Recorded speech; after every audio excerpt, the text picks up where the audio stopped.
You recognize that all across the nation today, there are churches observing Sanctity of Human Life Sunday.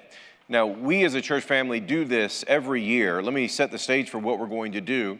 I've always talked about the sanctity of life. We deal with that on this particular Sunday, but you recognize we deal with this as a church family at other times as well. So this is not an issue that we're afraid to discuss. This is not an issue that we're afraid to be a part of helping. We want to be a part of the solution. I've always sought to stress the importance of understanding the spectrum related to the sanctity of life. So together as a church family, we've talked about not only abortion, which is obviously a big deal, but issues related to how we respond to other situations that are part of this particular subject too. Things like the issue of immigration, crisis pregnancy situations, challenges regarding health care. We've said before, it really shouldn't be your insurance company's decision, the kind of treatment you receive.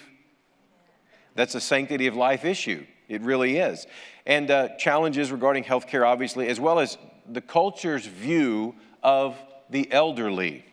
Our church has a solid track record of helping with the Liberty Women's Clinic. We give to the clinic often, and many of our members have been involved in helping the ministry there in an ongoing fashion throughout the year. This morning, however, I wanted our focus to be on the other end of the pro-life spectrum. So let me pause and just remind you that at the conclusion of our worship together this morning, the ushers will be at the back door to receive our regular offering, but anything that you mark life, whether that's a check or you put that in an envelope, if you mark life on your envelope or on the check, that will be split between the Liberty Women's Clinic and the ministry that we're highlighting today, and that's Baptist Homes and Healthcare Ministries. So let me set the stage by reading one verse of Scripture. This will remind us why we do what we do in this regard, and it's Psalm 71, verse 9, where the Bible says as follows, "Do not cast me off in the time of old age. Forsake me not when my strength is spent." So let me introduce our speakers to you today. This is going to be Dr. Rodney Harrison and Dr. David Sundin, and I'm going to ask them to come this morning here to the front and share the platform with me, and we're going to talk about issues related to the sanctity of life, in particular with their ministries, with the Baptist Home and Healthcare Ministries. So you guys come on up and have a seat. We'll act like we have coffee and there's a fireplace behind me, okay? So first of all, we'll try that again. This is Dr. Rodney Harrison, Dr. David Sundin. Don't cast bad looks at the sound. Yeah, no, I'm not giving them a bad look. I'm just trying to see if I need to do something different. Okay, I'm okay, because I'm not wearing a sweater today. I wore a sweater one time, and it was like, the apocalypse was about to hit or something. So anyway, again, this is Dr. Rodney Harrison, Dr. David Sundin, and I want them to share their role with us related to the Baptist Home. So tell our church family just a little bit about yourselves, your position with Baptist Homes, and then what brought you there, and anything else that you think would be pertinent information. Okay, well, thank you very much, Dr. Parker. First of all, of course, as a member of the church, it is a great joy to be able to be here on Sanctity of Life Sunday. My journey really in what we would call the latter spectrum of sanctity of life began when I was 17 years old. My mother and I actually attended a course at the College of the Sequoias back in California, basically to equip us and prepare us to be activity directors. This is a common position in long-term care, and so I took that class really not knowing what God was going to do. A year later, I found myself not in California, but in northern Minnesota, and in need of a job. And the only job I could get was in long-term care.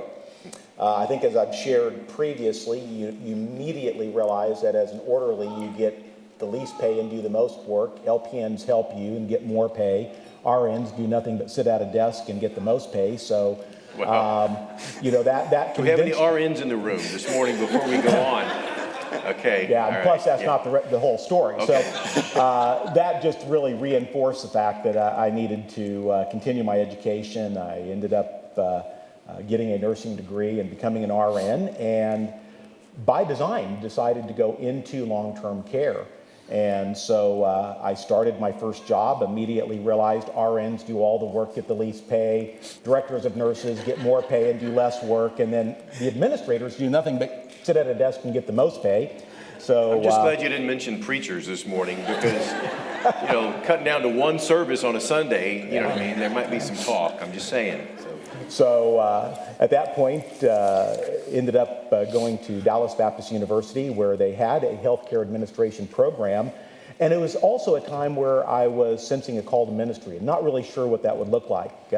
Completed that degree, stayed in the Fort Worth area, went to Southwestern Seminary, and then ended up back in northern Minnesota being what they call a tent maker, planning churches and working in healthcare, letting that be the platform for being able to be in churches where maybe the Home Mission Board would never have funding to be able to support a church planter.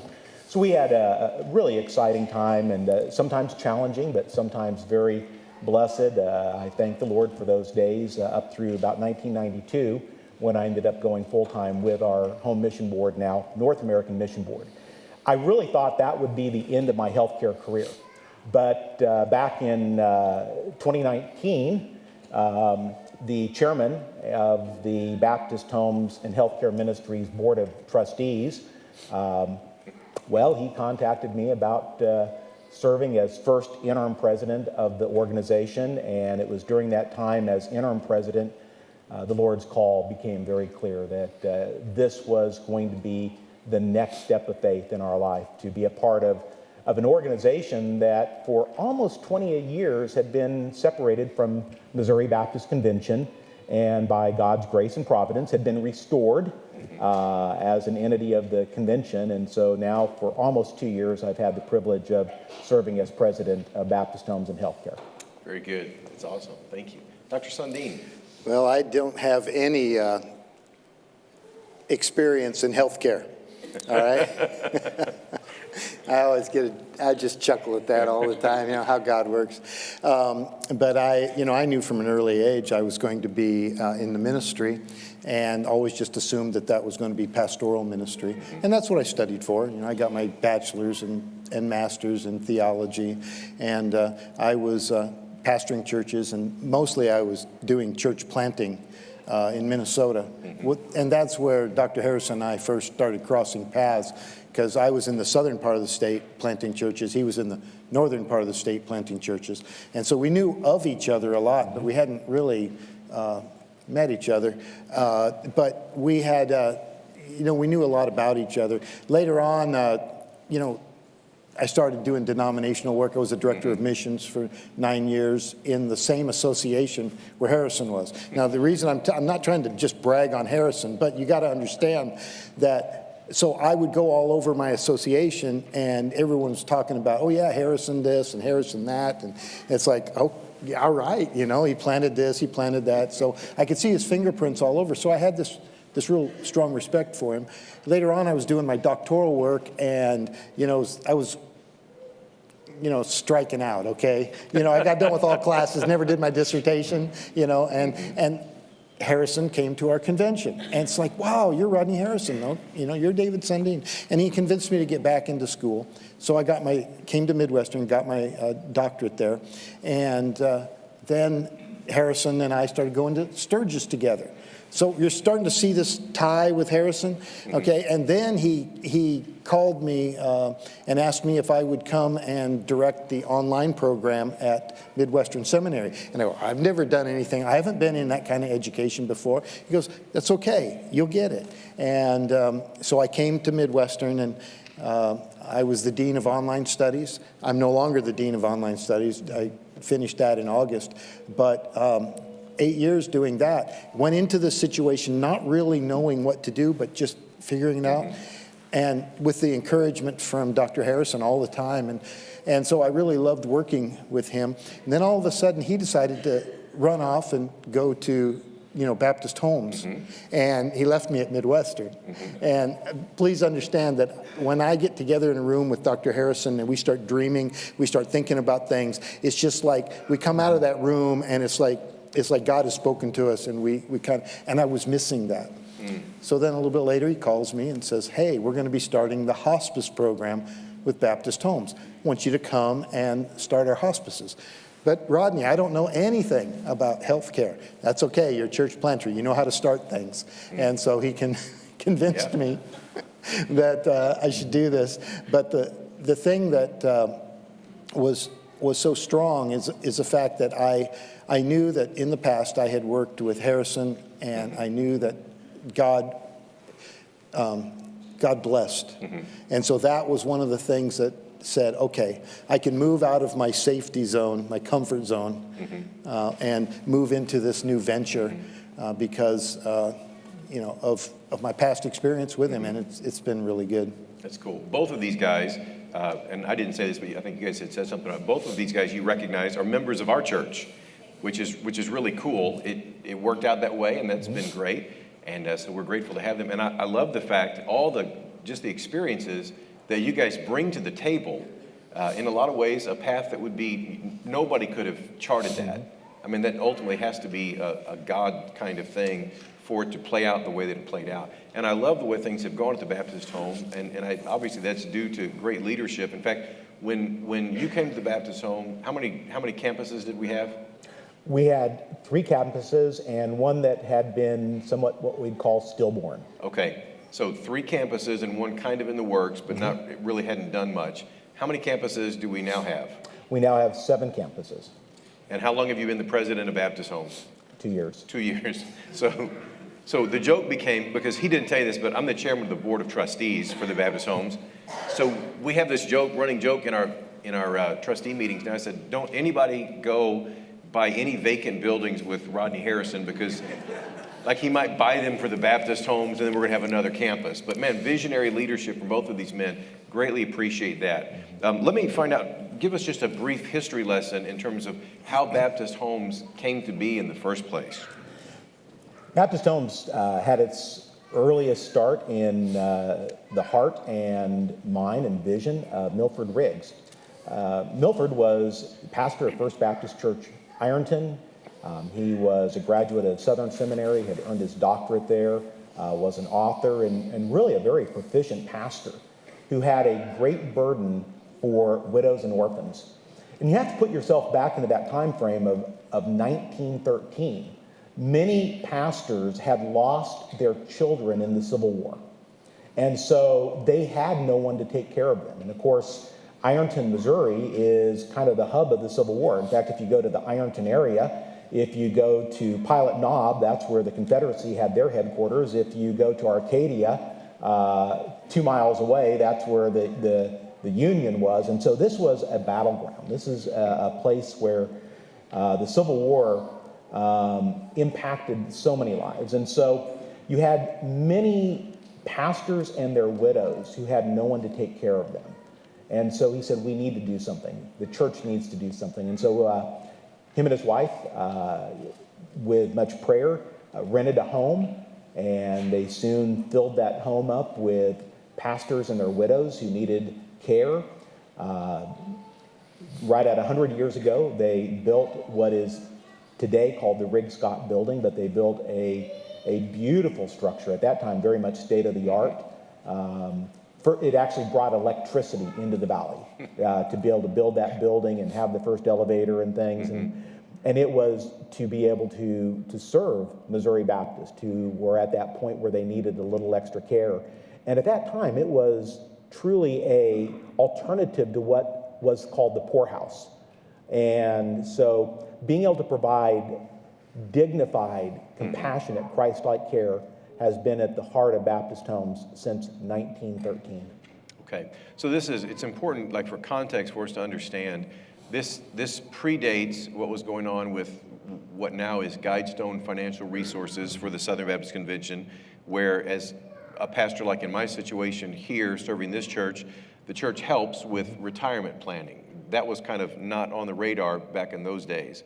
We also, as a church family, are involved in mission dignity for those who have pastored churches or been missionaries, et cetera, in places where they haven't been able to put anything or put much into retirement. So this was a tremendously significant need, in particular at that time. So now we're a long way removed from the origin of Baptist Homes.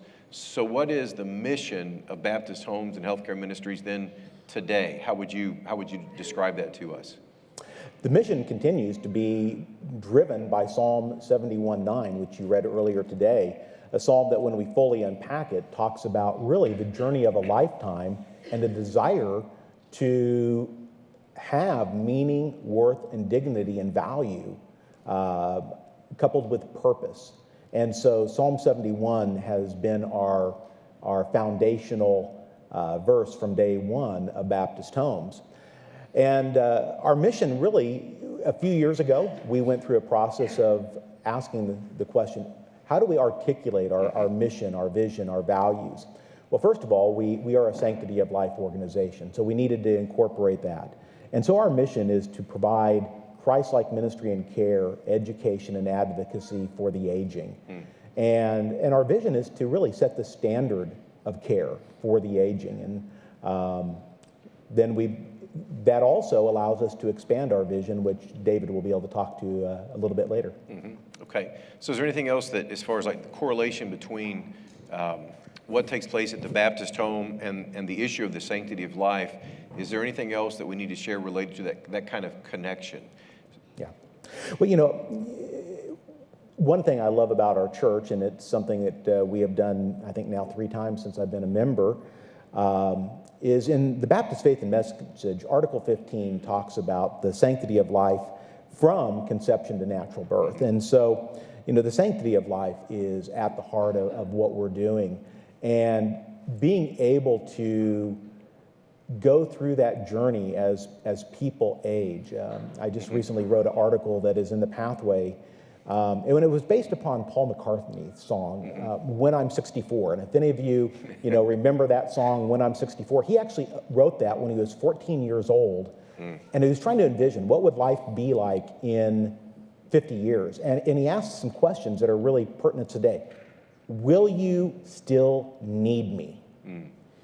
Well, we are deeply rooted into a conviction that God has a purpose for every one of us. Yes. And at Baptist Homes, we may even have someone who has advanced dementia, or maybe they have other physical needs. And you're saying, well, what are they contributing to society? Well, for one thing, they are giving each one of us and the church an opportunity to show grace, mercy, love, compassionate love that is totally undeserved, as Christ demonstrated to us, an undeserved love, grace, and mercy towards us. And so that is part of the ministry of Baptist Homes, but also to help those who come, whether it's at the various levels of care, to be able to see there is purpose in life. We have residents who their ministries have started to unfold once they've come to the Baptist home, because you get some of you might say the noise of life kind of out of the equation. You're not having to worry about if the AC breaks down, you don't have to worry about where my next meal is coming from. And now they're able to focus on ministry. And what is it that God has for me? Because there is no expiration date on being a disciple. There you go. I think that's an important point to be made, because a lot of the criticism that we Christians get related to sanctity of life, people will say, well, you care about the unborn, but you don't really care about people after they're actually born, or you don't care about helping a young lady through a crisis pregnancy situation, which we as a church family do, and we've made that abundantly clear. We also care about life throughout, even as you've noted, all the way to the end of life. That's an important sanctity of life issue. So we understand that a young baby is vitally important, but also so is an elderly person, regardless of what he or she can so-called contribute to society. The Bible says, we talk about this, the Bible says there's a time to be born and a time to die. We feel like that should be left up to God. That's the issue. So tell us a little bit about the breadth of the Baptist home ministry. Like, what are some things that are offered in terms of the ministry of Baptist homes? Okay. Well, first of all, in addition, we provide education and advocacy. So let me just start at the local church level. Many of us aren't really sure what to do when we get to that stage where we say, do we need to take away the keys? Mom and dad, we notice that, their car has dents all over it, or they're struggling with some of the activities of daily living. And we can help provide in the local church education and advocacy. We have 10 of our staff who are able to come into churches and lead conferences, to preach on Sundays, to be able to meet with senior groups. So the first thing that we do is provide education and advocacy. But when it talks about the breadth of the ministry on the campus level, we provide basically what they call a continuum of care at most of our campuses. That starts with independent living. That would be for the adult who simply is at a season in life where they don't want to have to really worry about anything other than if I want to go shopping, if I want to go to a movie, a show, but they don't have to worry about anything. It's independent living. Most of them still have their own cars and their own transportation, but they want to be in an environment where they know if something happens, there are staff and people present that can be there. Sometimes it's the children that are the advocates for that independent living. The next step is where we get into a little bit more care, and that is called assisted living. This is where someone might need assistance with one or more activities of daily living. Let's say just being able to, maybe get dressed, or taking their medication, remembering to eat, maybe care with things such as being able to do their treatments or something of that nature. But they just need one or more pieces of assistance. They're still mobile, they're still, able to get around, but they do need a little bit more help, and that's called assisted living. And then we move up into the levels of nursing care, which is someone that will need a little bit more care. They're going to be needing 24-hour nursing care, observation, and so we provide what we call a continuum of care. So oftentimes someone will come into independent living, be there maybe even for a decade or more, but then they find themselves needing a little bit more care. It's kind of neat when you don't have to change your physical address, really. You can, again, you're already with people that you know, and so we provide a continuum of care, and to that, we're expanding to areas like adult daycare and, of course, hospice, which is what David is leading now. Okay, let's talk about the hospice care. This is a relatively new ministry for Baptist Homes and Healthcare Ministries. So first of all, I guess maybe explain kind of like what is that, and then how does that play out in terms of what the Baptist Homes is able to do with hospice care? Okay, well, a lot of you already know what hospice care is because you've had parents or grandparents or spouses, and sometimes even children have been in hospice. But it's at the point where the doctors, as they're taking care of you and in consultation with you, they're saying, there really is no more that we can do for you to cause you to become better and healed and get back. And so at that point, that's a hard thing to do. I am a chaplain at KU Med, and I'm often called to go into patients who they've told this to, and they're saying, we want you to go on comfort measures only. And a lot of times there's some guilt in there, like maybe I'm not fighting, or there's fear, whatever. But when hospice comes in, basically what it's saying is, I want to live out the rest of my life. I know that I'm not going to get better. I know that if this thing progresses at the normal rate, I will be home with Jesus in 6 months. Okay, so basically, and they can go in with hospice, and then of course there are government things that help. You've been paying in through your Social Security and your Medicare and all that, and they help. They do the expenses at that point, and so you go in there and you're able to still have nursing. You're able to age, all kinds of chaplaincy. All kinds of things that are still there, but they're no longer designed so to try to cause you to get better, because you can't. And so what it's doing is it's trying to help you live out the rest of your life in a pain-free manner, in a way where you can, end your life well. I like my Sunday school teacher. I don't see him here this morning, but Bob Kleinschmidt. He says, we shouldn't be saying, I have to die. He says, we get to die. And for a Christian, we get the privilege of our last act of obedience before we go on to glory is our death. And so hospice there works with people like that. And in this, may be a better place for it, but I'm just going to say it now. Baptist Homes for 109 years has been saying to people, come to us and we are going to take care of you for the rest of your life. Now that's awesome. Come to us and we will take care of you the rest of your life.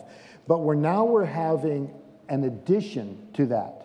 We're not changing that. We still have, matter of fact, we're expanding. We're getting more nursing homes. We're getting more of the whole gamut. But now we're saying, not only can you come to us and we'll take care of you the rest of your life, but we can now go to you to take care of you the rest of your life.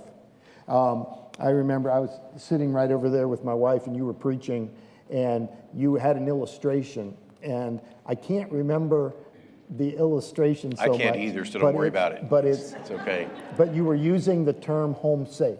And this was right at the time when we were considering, is this what God wants us to do? And it's like, home safe. Yes, that's what hospice is about. We want to be able to come into your home. If you have somebody there who is on hospice, we want to be able to come in and make sure your home is safe and take care of you and provide for you what you need. But if you can't be home safe, as Baptist Homes with our nursing homes around, there are places we can give you a new home where you can be safe. And so we've got that within our network. But ultimately, Dr. Parker, it is to have our people get home safe. Home safe, yeah. All right? And so it's not just about providing care for someone who's dying. It's about being concerned about their eternal destiny.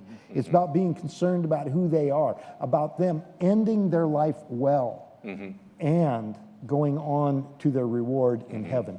And so Baptist Homes is moving into this hospice because we want to be there, not just if you can come to us, but we want to be able to go to you when you are at this time where we can help you in these areas to ensure that you get home safe. Yeah. The beauty part in all that is it's distinctively Christian. I mean, Yes. Hospice is a great thing regardless, but it's especially a great thing from the Jesus perspective, Right. that we have the opportunity. When my dad was on hospice, the chaplain came out, nice guy, but he was kind of dancing around all the really important things. And finally I said, and I knew the man, and I called him by name. I said, listen, man, my dad's a believer in Jesus. He knows where he's going. You can drop the God card. Like, you can go ahead and play that here in our living room. It's okay. And so I love the fact that with Baptist Homes having this kind of ministry, that we get to be overtly Christian about all of that. So that's awesome. Yeah, we're going to, of course, we'd be sensitive about that. There may be some people that we are serving who just don't want to have anything to do with that. Right. It'll break our hearts, but Sure. we understand But you're still that. there as a resource related to that. Absolutely, and Sure. you just never know. You just never know at the Exactly. last minutes of Sure. life.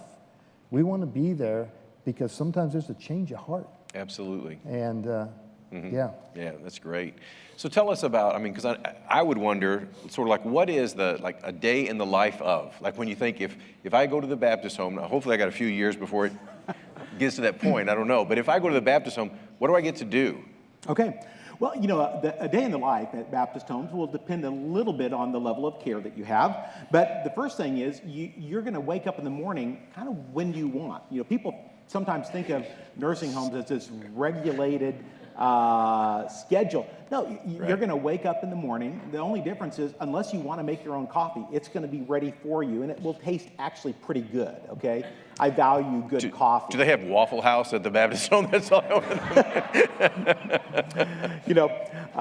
And so, there's the kind of the start of the day. You get to have coffee, some fellowship with your neighbors and friends. If you want to watch the morning news, you can. But around 10 o'clock in the morning, we'll have a devotion time where you can meet with the campus pastor. We'll lead in a time of Bible study, prayer.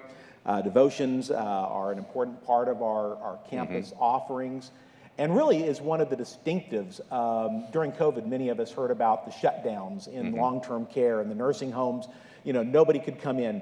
Well, nursing homes that depended on volunteer groups to provide the religious activities and the Sunday services, that didn't happen for almost 2 years. And at Baptist Homes, we never missed a Sunday service. We never missed daily devotions. We were able to provide that because that's just a part of our DNA. One of the big things that I would say is mealtime's a special time, and I'm really excited about some developments that will be implemented starting this month and then through about April. Because, as Baptists, we love food, but yes, I will say that we're going to have, we want to set the standard of care. And one of the ways we do that is to make sure that the mealtime is a really special time. It's a sweet time. Whether you want to eat by yourself in your room or if you want to be with some of your friends, even if you want to have your family come in and join you, to make this a sweet time where you will be able to enjoy that fellowship that comes with a really good meal. Also, we have activities both on campus and outside of campus, and so again, with our residents that are in really all levels of care, we'll go to the mall, we'll go to places like Cabela or Bass Pro if they're nearby. All of our campuses did things like Christmas lights, and we're even starting a new initiative that's called Sunday Drives. And on the month of your birthday, we're going to go on a Sunday drive with you, and get a family member to come and talk about your favorite songs growing up, your favorite ball teams, some of your favorite places. But we're trying to create a very meaningful environment that is appropriate to your level of care. So it's really exciting to me. At the heart of each campus, though, is that campus pastor, because there are daily opportunities for Bible study, prayer, and spiritual maturation. And that's what gets me excited, because frankly, many of our campuses are becoming houses of prayer that are impacting our world. That's beautiful. It really is. So it's kind of leads in some ways you might say this, the question's already been answered, but why is it important to have something like Baptist Homes that would have, Christian influence, much less Baptist distinctives? Like, why would that be a big deal? Well, as I love to share in the churches, we are, first of all, unapologetically Christian, and we're unashamedly Baptist. One of the federal requirements in care for anyone that's getting some level of nursing or assisted living care is we have to have something called a care plan. The care plan stipulates what we must be assessing in the health and well-being of an individual. What we add are components talking about spiritual maturation, development, and discipleship. So every resident's care plan has a component where we're asking, how are we growing in our Christ-likeness? That is a component of the care plan that is added at Baptist Homes. So, I think that's a big part of it. James 1:27 speaks of true religion as providing care for the widows and the orphans. And, not to go into the theological depths of that, but where it says widows, understand that's not speaking only of women in the aging process. It is talking about caring for those who are at a season of life where they may need a little bit of extra care, much like a child is at a season of life where they are not able to be on their own. So understanding that, along with the understanding that you never outgrow Christ-likeness and the opportunity to fulfill our God-given purpose, I think makes Baptist Home a really unique environment. That's great. I've had the privilege of speaking at some of the Baptist homes and have known, several of the residents, and we've had folks connected to our church that have ended up at the Baptist homes. So tell me about like some of the residents, like some of the stories, because that really is kind of where the rubber meets the road, so to speak, with all of this. When I think about some of the residents that we've had, one of them was just recently, was a retired pastor and was really concerned about just what do I do in this season of life? And during COVID, of course, there's all of these visitor restrictions, family can't come in, but healthcare workers could come into the building. And so we had a physical therapist there, and the physical therapist was sharing how COVID scared her, that what if she contracted COVID from one of her clients or patients? What if she brought it home to her 2 children? She was a single mother.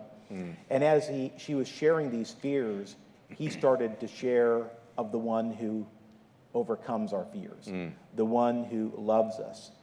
And as he started to share the gospel with her, everything was really going well until the dementia kicked in a little bit, and he could not remember the Roman road. I mean, he just couldn't remember it. It was like, okay, I know what I'm supposed to say now to help her to understand how to become a Christian, and it wasn't there. One of our staff members just stood by him and walked him through the Roman road, and together, using God's word, they led the physical therapist to Christ, who, before the shift was over, led another one of her colleagues to the Lord. And it was neat because that next Sunday, I happened to preach in the local Baptist church in that town, and they were present. You know, so this is just one of those examples of what residents are doing. You know, kind of a lighthearted, we were cleaning out some old files recently, and we found a file filled with letters between one of our residents and Harry and Bess Truman. They were best friends, and they corresponded the whole time that they were in Baptist homes, and we believe that probably the Trumans came and visited them just based on some of the letters, but it's just such a precious ministry. We've had seminary presidents who have been residents of Baptist homes, countless retired missionaries. And, you know, that is a unique environment. I mean, think about, you know, kind of hanging out at lunch with some of these people. One of our residents right now, he was the riveter who riveted the very top of the stainless panels on the St. Louis Arch. He helped build Howard Hughes's massive airlines. He just, you know, we have interesting people, including moms who talk about how they cared for their children in very difficult times. It's a great place, and it's just an example of some, Baptist Homes is really for people like Psalm 71. We don't know who wrote it. That's what's interesting about that psalm. It's not like a Psalm of David that ascribes authorship. And I think that's because, in many ways, it's our story. And this is an extension of how we serve the aging when they get to that season of life. That's awesome. I probably need to go see if I could have an appointment with the guy that did the rivets in the St. Louis Arch. I hear there's a baseball team there. I don't know. So how does time it just yeah, right? That's right, exactly. Anyway, so how does somebody? Because there's been a lot of probably in the last several years some misinformation about this. How does somebody go about becoming a resident at the Baptist homes? Because we all have relatives, and even some of us at some point that may be a possibility. So how do you go about getting into the Baptist homes? Well, I'm going to say the first place would be to start on the website. It's hard to believe, but most of those who are looking at coming into the Baptist homes are baby boomers. It's kind of hard to believe, but that's really who it is. And so we have found that over 90% of our inquiries now come through the internet. They go online, and on the front page, on our home page of thebaptisthome.org, www.thebaptisthome.org, on the landing page, there's a more information link. You can also write or call any of our campuses, but that's probably the easiest way. I would say spend a little bit of time on our website. David and I, about, maybe 9 months ago, we spent a whole evening, this is a riveting way to spend your life, looking at nothing but long-term care websites. Oh, great. I mean, probably until well past midnight. That's what we were doing. And most of them, all they do is they try to get you interested, but they won't tell you what it costs, what it's like, what to do next. All they want to do is get you to call them.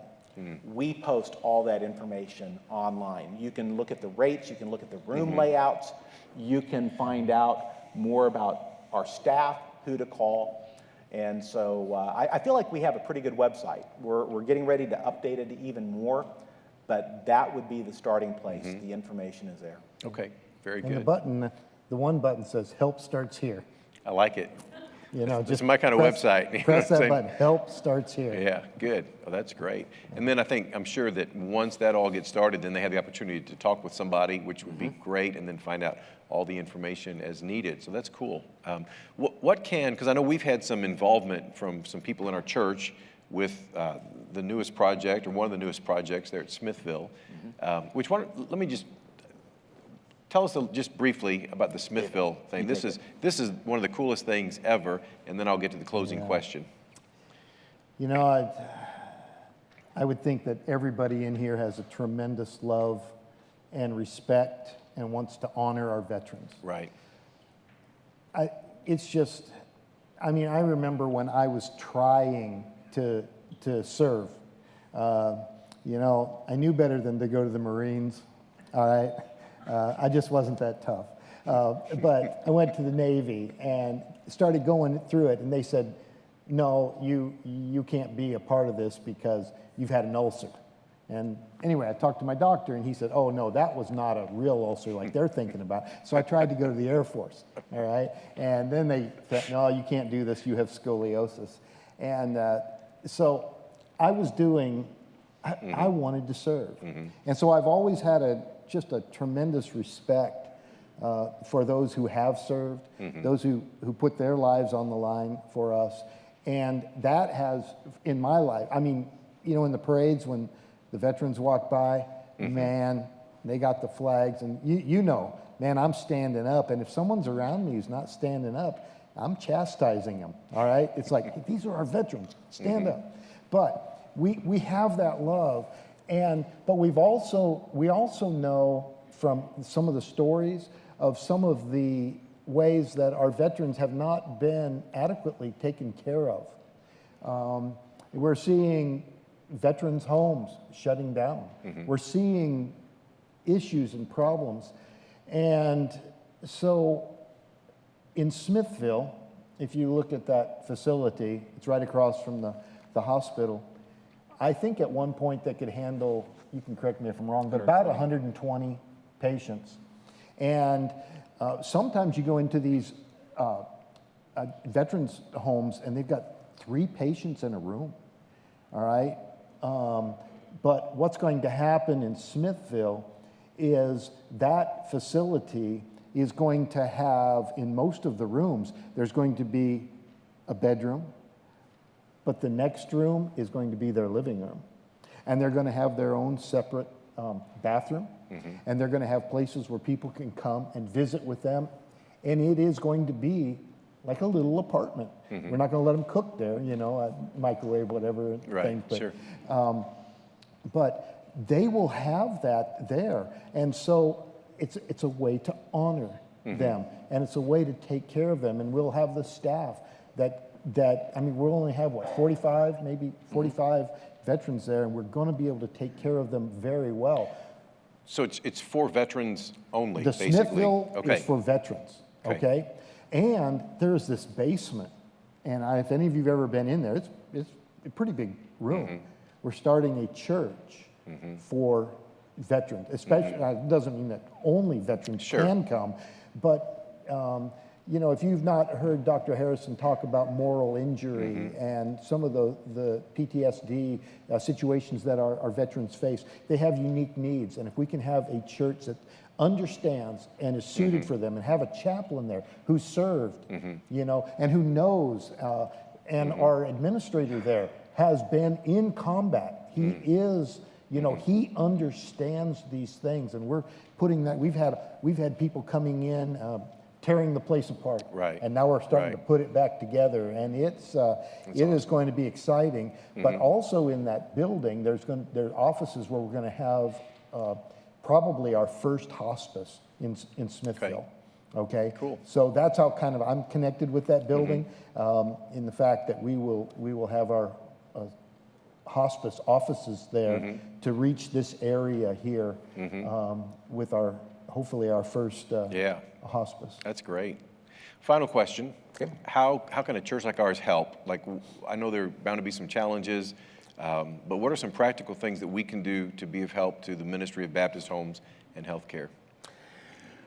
I would say that our 2 greatest needs right now this year have been our continued response with this thing called COVID. Some of you may have heard about it. It's been affecting us for a couple of years. And of course, the staffing component.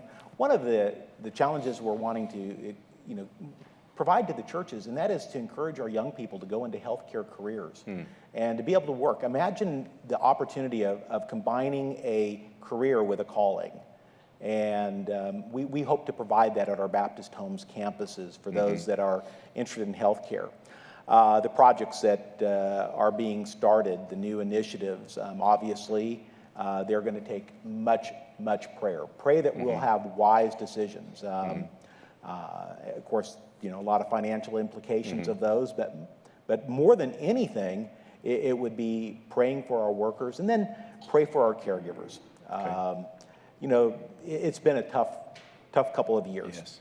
And unless you are in healthcare, it's almost hard to imagine how many changes had to come about during COVID.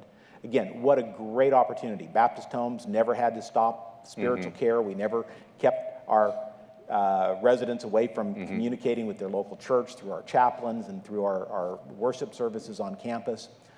But there is a toll there. So that would be my thought. And then David, what would you say? Yeah, well, I think a lot of times when we talk about what you can do for us, I want to focus on what we can do for you. Yeah. All right, this is, not only can we provide services for the aging and hospice and different things like that, but if you haven't heard, we have a healthcare crisis going on right now.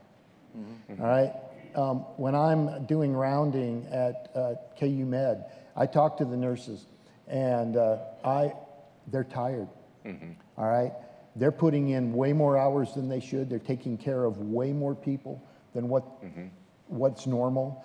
And why do they do it? Because they have a love of nursing. They want to take care of people. But it's becoming harder and harder for them. And we've got, right now, a lot of our nurses and a few doctors, but a lot of nurses that they are burned out.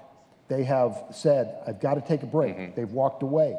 They've retired early, and which adds to the healthcare issues. And we also have schools who are not getting as many. I mean, if they can handle 100 new nursing students a year, for a year, they're not getting their full quotas. Young people are not going into it. And so we've got this healthcare crisis. Well, at Baptist Homes, what I like is the fact that we're going to be able to offer these part-time positions where some of our nurses, even right here in our church, who've maybe retired, but they're thinking, you know what, I'm enjoying retirement, but I miss nursing. We have opportunities that they can actually get back in and take the calling that God has put on their life in the medical field, and also the calling that God has given them to ministry, and they can put those together in a organization, Baptist Homes and Baptist Homes Hospice, where that is encouraged. We are encouraging them to use their ministry that way. So we can do that and we can get a lot of nursing, and they can take care of people and all, but we also, honestly, I've pastored, and I've had people come to me who've got gifts and talents and abilities that just don't have a spot like we need Sunday school teachers. We need these kind of things in the church, but they have abilities to do ministry far beyond what we have right in the building. And so a lot of these things, we have to have volunteers. 5% of our hours have to be done by volunteers. And some people say, oh, I can't go into those homes and do that kind of stuff. You don't have to. We have so many different things that you can do in order to help people during this hospice time. We can share all that with you, but we can be another layer where our church here, First Kearney, can partner with this to give our people, opportunities to serve in an area where your skill set may be just perfectly suited for that. So we can do that, and then of course, anytime that you do these type of things, it helps us. Can I just tell one story? I don't even want to look at my watch yet, or the clock. I want to tell you this one story. One of our nurses here, I don't have permission to share this, so I'm not going to tell you the name, but I went up and I was talking with them, and I was asking them if they knew anyone, because we need some hospice administrators and we need directors of nursing right now, okay, who have hospice experience in order to get going. And I was asking, do you know anybody? And wow, their face lit up and they're going, I'm not qualified to do that, but I've always thought I could do this. And it's like, yes, we need that. We absolutely need that. And so right now, if you are a nurse and you want to be involved in Baptist homes, if you are an administrator and you've had hospice experience, please let me know. Or if you are in the medical field somewhere and you know someone who's got 2 years of hospice experience and who would be a good administrator or director of nursing, man, I want to be talking to you. But these are things, it doesn't matter who you are, what's going on in your life, there's ways that you can serve the aged. And I mean, you take Matthew 28 and the Great Commission, all right? And it's not about all coming.